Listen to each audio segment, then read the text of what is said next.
There we go. Good morning, everyone. Welcome. Thank you for joining us for the second annual Startup City Miami. My name is Frank Rhoda. I'm with The Atlantic. I have a few pieces of housekeeping before we get started. I want to give a sincere thank you to all of you for coming to join us. A huge thank you to the Knight Foundation, in particular Matt Hagman, for helping us put this wonderful event together. Now, please do silence your cell phones, or at least turn them on stun or vibrate or whatever is the feature that you have, so that we don't interrupt the program. There will be plenty of Q&A sessions, so as you hear the program, please be thinking about those, and we'll be sending mics around later for you to ask your questions. There's plenty of networking opportunities later, including lunch, and then we have a reception immediately following the program at 5, so please make sure you stay for that.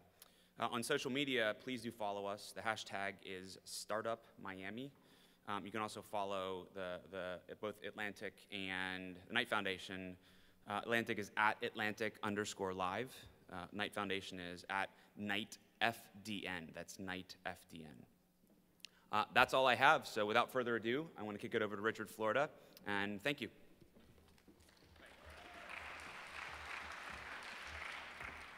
Good morning, everybody. Thank you, Frank. Thanks to the New World Symphony. Thanks to the Knight Foundation. Thanks to all of you. Thanks to our colleagues at Atlantic Live. This is the second edition of Startup Miami. We hope it's better than the first, and we have a spectacular day planned for you. First, before talking just quickly about that, I'd like to thank some of the people who made this possible. First, the incredible team at Atlantic Live. We all remember when this was just a dream. They made it happen. Suzanne Smalley and Frank and Lindsay Polloway, Logan Elsis, and Michelle Timmerman, who played such an incredible role in this program. This wouldn't happen without fantastic support from my good friend Howard Herring and his team at the New World Symphony, and my own teams at the Creative Class Group, Stephen Pedigo, Reham Alexander, my wife Rana, and this was a particular dream about bringing this kind of activity to Miami of my wife Rana's, and my team at the Martin Prosperity Institute in Toronto. We're releasing, I'll tell you in a minute, we're releasing a report on startup cities today here at this event, and those folks at the Martin Prosperity Institute made it happen. We have a fantastic day planned for everybody. We'll hear from leading entrepreneurs from around the nation and the world, and right here in Miami about what's happening at the cutting edge of startups and startup ecologies. We have Michael Jones from Google, Sam Alton from Y Combinator, Colin Ray from IDEO, Josh Linkner from Detroit and Detroit Rock Ventures, Ilan Zechary of Rap Genius, David Porter of 8Tracks, and from Miami, we have an all-star list: Andres Moreno from Open English, Manny Medina, Roger Duarte of My Cervece, Joel and Letitia Pollock of Panther Coffee, and many more. And we have fantastic moderators to guide this discussion. 3 in particular I want to note. My great colleague Steve Clemens, the incredible Steve Clemens, you will meet Steve, is here from Washington, D.C. in the Atlantic, and Alexis Madrigal, who's probably the leading, I was going to say young, but probably the leading technology writer in the world right now. And Carol Coletta, my dear friend from the Knight Foundation. Anyway, in just a couple of minutes, I wanted to tell you we're releasing this new report. It's called Startup City. It looks at this incredible change that is happening in the world of startups, venture capital activity, and innovation and entrepreneurship. And for years and years and years, in fact, my earliest research as a young, beginning junior professor, way back in the middle 1980s when I was at Ohio State, studied the then leading centers of venture capital and startup activity, the leading ecologies where innovation and entrepreneurship were happening in the United States and the world. What we found that literally every single dime in venture capital and every single important startup was occurring in an office park and an industrial center, in an off-ramp in a suburb that one urbanist dubbed a nerdistan. This urbanist said that if you wanted to build startup ecologies, the engineers and scientists and technologists and venture capitalists didn't feel comfortable in a grubby, gritty, grimy urban center, well, like downtown San Francisco or Lower Manhattan or like our own more urban neighborhoods. Venture capital and startup activity and all of these cool things only happened in the suburbs where the engineers could drive their hepped-up Porsches and Ferraris. Well, we just updated this. The report is just out. It's on the Martin Prosperity Institute website. I have a post at The Atlantic this morning at Atlantic Cities about it. And what we found is this remarkable shift, this unbelievable shift in startup activity back to the urban core. Silicon Valley is no longer the leading center of startup activity in the United States and the world. You'll hear from David Porter later and talking about his startup in downtown San Francisco in his live-work loft. That's where the action is happening. We are now seeing almost double the rate of venture investment and startup activity in the urban zones, the South of Market area, the Mission District. The areas downtown San Francisco almost double, a quarter of all venture capital investment in the United States. New York City. When I was studying venture capital 2 decades ago, New York City was a place that raised venture capital and shifted to the suburbs of Boston or the areas of Silicon Valley. Now New York City is attracting more than $3 billion a year in the areas of Lower Manhattan, stretching from Midtown South and Midtown East down through the Meatpacking District in Chelsea, through Soho, the Village, Tribeca, down to Lower Manhattan and across into Brooklyn. Walkable suburbs. The leading centers of venture capital in the suburbs are not the old Nerdistan exurbs. They're the walkable suburbs like Cambridge, Massachusetts, around MIT, attracting over $1 billion a year. Palo Alto, right across, and in the greater DC area, Bethesda, Arlington, and Alexandria. College towns like Boulder, but not just Boulder and Austin. College towns like Ann Arbor in the shadow of Detroit. Even Lawrence, Kansas, attracting large amounts of venture capital and startups on a per capita basis. And what's driving it?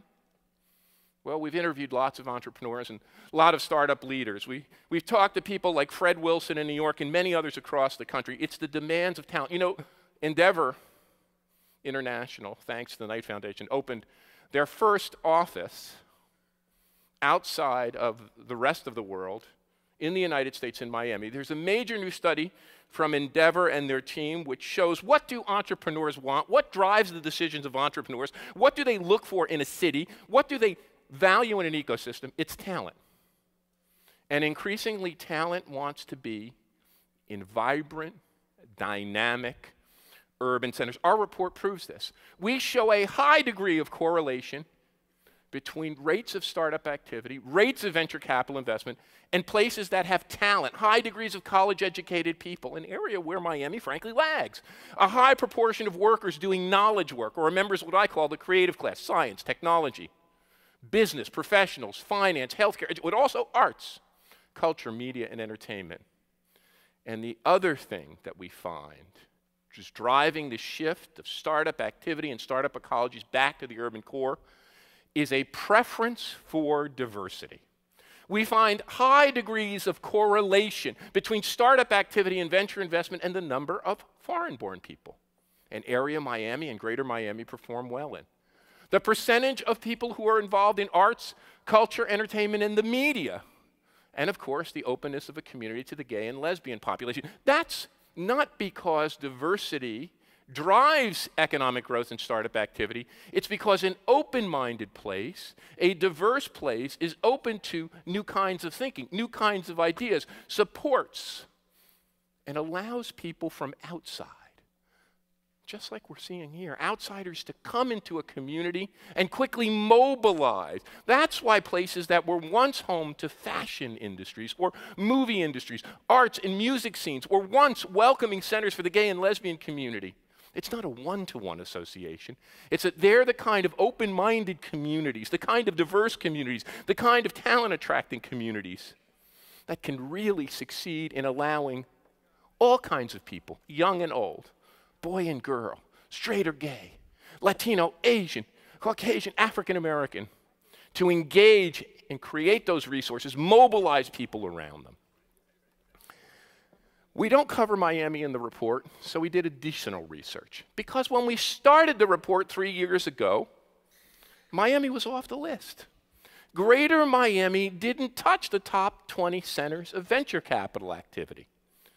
But what we found looking at the brand new data available from Thomson Reuters, and we will be tracking this with our research team on an ongoing basis, is that just in this past year, and the Miami Herald covered this, just in this past year, Miami has really changed its game. And of course, that's a testimony to so many things that so many of you are doing here, to build companies, to support companies, to be part of that startup ecology, the efforts of the Knight Foundation to support so many efforts, profit and nonprofit alike, to build that stronger startup ecology. In the past year, Greater Miami has attracted $300 million in venture capital activity. No, that's not Silicon Valley. No, that's not Lower Manhattan. But that puts Greater Miami on the register. That puts this region in 16th place nationally. We cracked the top 20. But when we looked at the data in a more fine-grained way, we captured all of South Florida. And one of the big messages I hope we can send today is that we're not just our little neighborhood in South Beach or Miami Beach. We're not just our little community in Coral Gables or Coconut Grove. We're a mega region. This mega region of South Florida has more than 15 million people, and it produces $750 billion in economic output. It's as big as Singapore or Hong Kong. And it stretches from Miami to Tampa to Orlando. When we look at that region, that's $600 billion in venture capital investment. That's more than Greater Chicago, folks. That's the equivalent of the 12th leading regional center. Well, we're still split. We still have a lot of venture capital activity going to those classic Nerdistans, and there's nothing wrong with that. We've been coming up. We still have a lot of our venture capital going to those areas, well, out in Boca Raton or Hollywood or out near the airport. But the urban shift is starting to take place here. We're starting to see that urban shift in venture capital happen right here in our hometown. We looked at by zip code. And this will be out today. It's on the Martin Prosperity Institute website. We can get you a URL. We'll be circulating some pages, and they may already be at the desk of this report, hot off the press. But it's happening in some of our own urban centers. That area around downtown, going through Brickell, and spreading out now towards Wynwood, where a lot of arts and cultural activity were, has become a hotbed of venture capital activity. One of the high points of my day here, and hopefully of yours, is we're going to have a little conversation with the mayor, Mayor Levine. Now, I don't want to give too much away, but I read his remarks when he was at the Conference of Mayors, where he said Miami Beach isn't really a center of startup activity. So me and Matt Hagman went over and we paid him a visit. And we had a great conversation, and you're going to hear all about it because it's not true. The mayor actually has a very interesting perspective and help us think about Miami not just as a place for tech entrepreneurship and kind of being a second Silicon Valley. Michael just told me backstage, you'll hear from him in a minute, he said, Miami doesn't need Silicon Valley. It can be its own thing. What we talked about is Miami as a center, not just for tech and high tech, but as lifestyle. And you're going to hear, a place. If you read the New York Times Magazine, I'm not going to say who they profiled. If you read the New York Times Magazine yesterday, they talked about all these people come to Miami to stay young. This idea that Miami can have a niche in healthcare and bio and lifestyle entrepreneurship.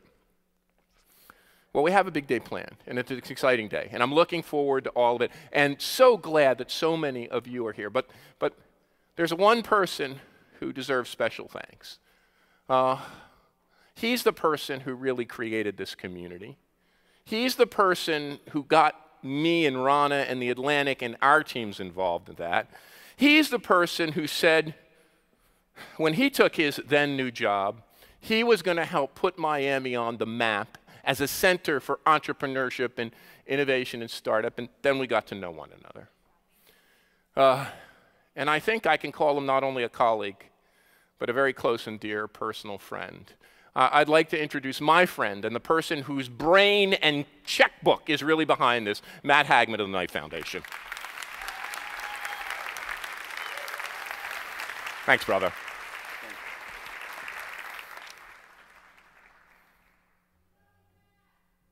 Love you.